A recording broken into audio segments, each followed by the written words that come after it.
Good morning all of you. कैसे हैं आप सर?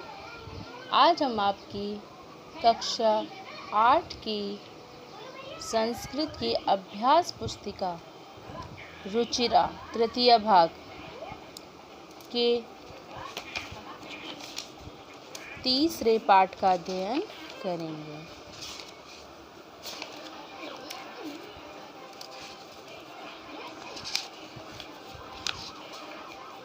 तीसरा पाठ है आपका, ध्यान से देखिए। तृतीय पाठ डिजी भारतम अर्थात डिजिटल इंडिया।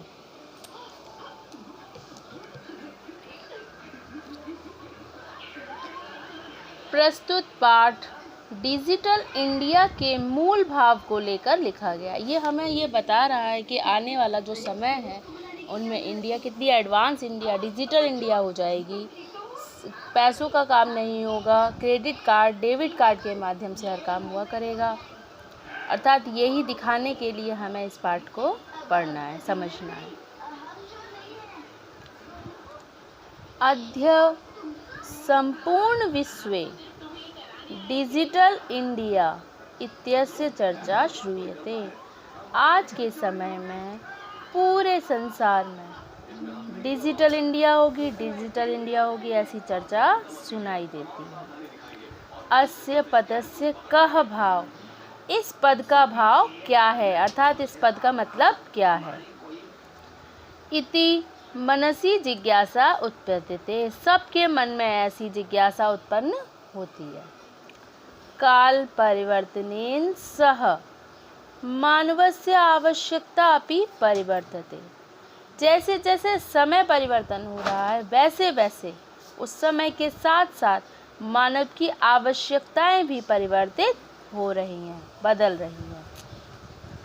प्राचीन काले ज्ञानस्य आदान प्रदानम मौखिकम आसीत्, प्राचीन काल में, पुराने समय में जो ज्ञान का आदान प्रदान था वो मौखिक था, अर्थात गुरु शिष्य परंपरा थी। आश्रमों में से जाके विद्या अध्ययन करते थे। वहाँ ज्ञान कैसा होता था? मौखिक होता था। विद्या च श्रुति परंपरया गृह्यते, और विद्या सुनने वाली परंपरा के द्वारा ग्रहण की जाती थी।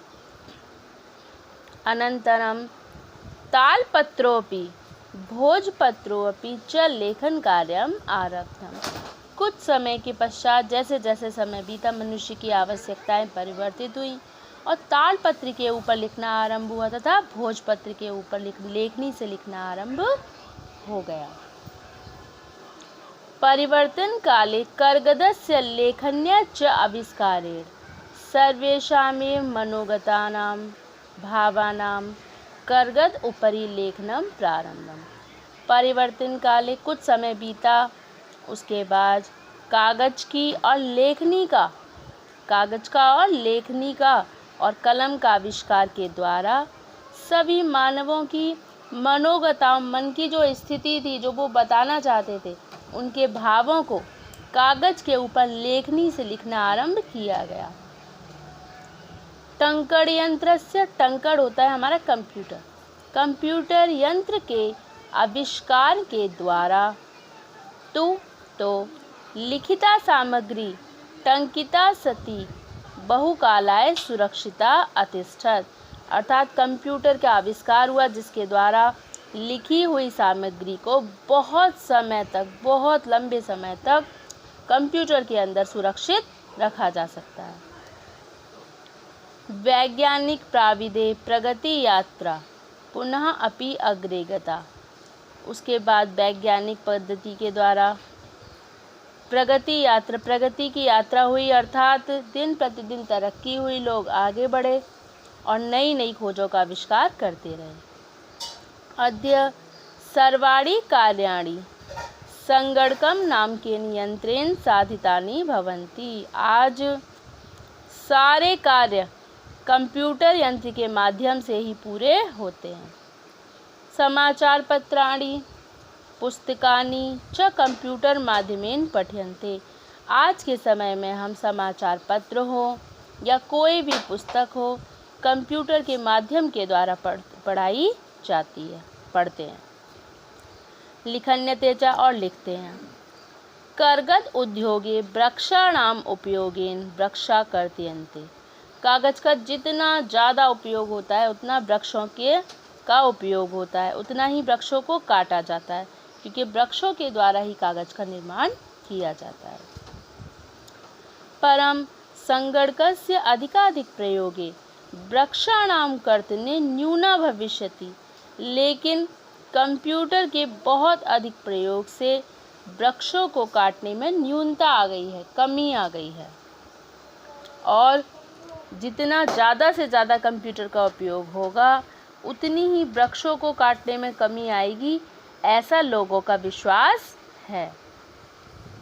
अनेन पर्यावरण सुरक्षाया दिशि महान उपकारो भविष्यति। ये पर्यावरण की सुरक्षा की दिशा में एक बहुत बड़ा कदम, बहुत बड़ा उपकार होगा। अगर वृक्ष नहीं करेंगे तो पर्यावरण सुरक्षा के प्रति बहुत बड़ा उपकार होगा।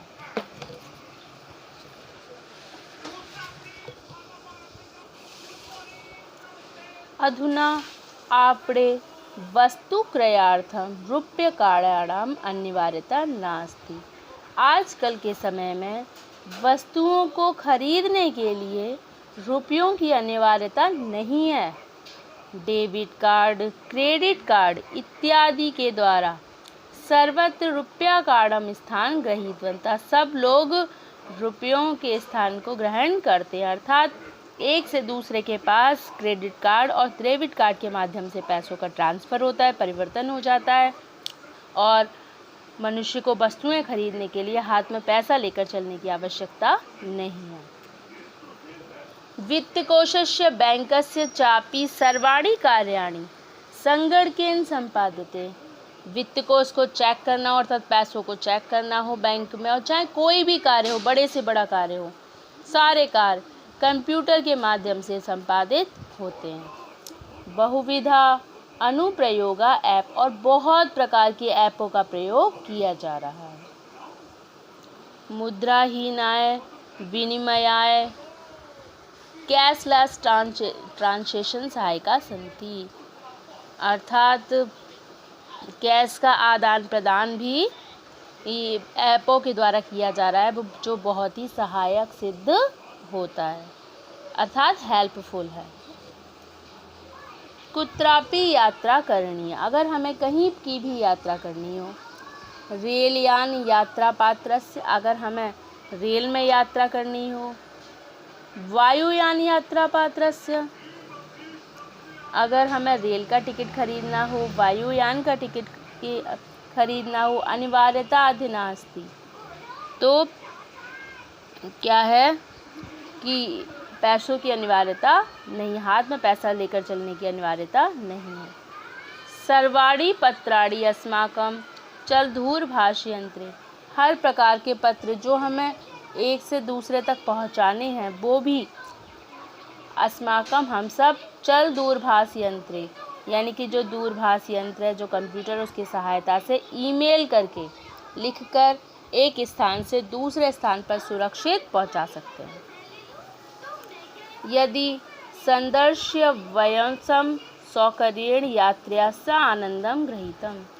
और जो हमारी यात्रा है, अर्थात अपने इन कार्डों को दिखलाकर हम बड़ी सुगमता से, बड़ी आसानी से आनंदपूर्ण यात्रा कर सकते हैं। चिकित्सालये अपि उपचारार्थं रूप्यकाणानाम् आवश्यकता न अनुभूयते। चिकित्सालय में भी, अर्थात अस्पतालों में भी उपचार के लिए हमें रुपए साथ में ले जाने की आवश्यकता आजकल नहीं है। सर्वत्र कार्ड माध्यमेन, सब जगह कार्ड के माध्यम से, ई बैंक के माध्यम से शुल्क प्रदान करने के प्रसारण है, अर्थात शुल्क प्रदान करने में सक्षम है। हम अपने कार्ड और ई पास के माध्यम से शुल्क प्रदान कर सकते हैं। तद्दिनं नीति दूरम यदा वयं हस्ते एकमात्रं चल दूरभाष यंत्रम आदाय सर्वाणि कार्याणि साधयितुं समर्था भविष्यामः। वह दिन दूर नहीं है जब हम सब अपने हाथों से एकमात्र चल दूरभाष यंत्र, अर्थात मोबाइल या फिर कंप्यूटर के माध्यम से सारे कार्यों को करने में समर्थ हो जाएंगे। वस्त्रपुटके रूप्यकाणाम आवश्यकता न भविष्यति।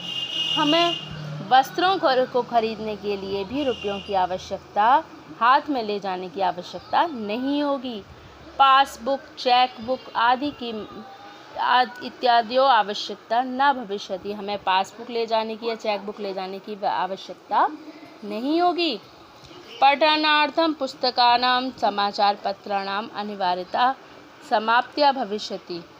पढ़ने के लिए पुस्तकों की, समाचार पत्रों की अनिवार्यता नहीं होगी। लेखनार्थम अभ्यास पुस्तिकाया कर्गद वा नूतन ज्ञान अन्वेषणार्थम शब्दकोशस्यापि आवश्यकता न भवति। और लिखने के लिए अभ्यास पुस्तिका की, कागज की, नई नई पद्धतियों की और शब्दकोश की अर्थात शब्दों को चुनने की आवश्यकता भी नहीं होगी। अपरिचित मार्गस्य ज्ञानार्थम मार्गदर्शकस्य मानचित्र आवश्यकता अनुभूति अपि न भविष्यति। और हमें अपरिचित मार्ग पर जाने के लिए, उसके ज्ञान के लिए मार्गदर्शन की, मानचित्र चलाने की आवश्यकता भी, मानचित्र को ले जाने की आवश्यकता भी नहीं होगी। एतत् सर्व एकनेव यंत्रेण कर्तुं शक्यते। ये सारे कार्य एक ही यंत्र करने में सक्षम होगा। अर्थात कंप्यूटर के, लैपटॉप के, फ़ोन के माध्यम से ही हम हर जगह का ज्ञान प्राप्त कर लेंगे, हर जगह चले जाएंगे। हमें साथ में मानचित्र लेकर जाने की भी व्यवस्था की ज़रूरत नहीं है। शाकादि क्रियार्थम फलार्थ क्रियार्थम विश्राम गृहेषु कक्षम सुनिश्चितम कर्तुम। साग सब्जी खरीदने के लिए, फल खरीदने के लिए, विश्राम गृह और कक्ष सुनिश्चित करने के लिए, कमरा सुनिश्चित करने के लिए, चिकित्सालय का शुल्क देने के लिए, विद्यालय का शुल्क देने के लिए, बहुना दानपि दातुम या फिर बहुत तरीके का दान देने के लिए भी चल दूरभाष यंत्रमेव अलम। दूरभाष यंत्र के माध्यम ही ठीक होगा। ये सारे कार्य हम अपने दूरभाष यंत्र से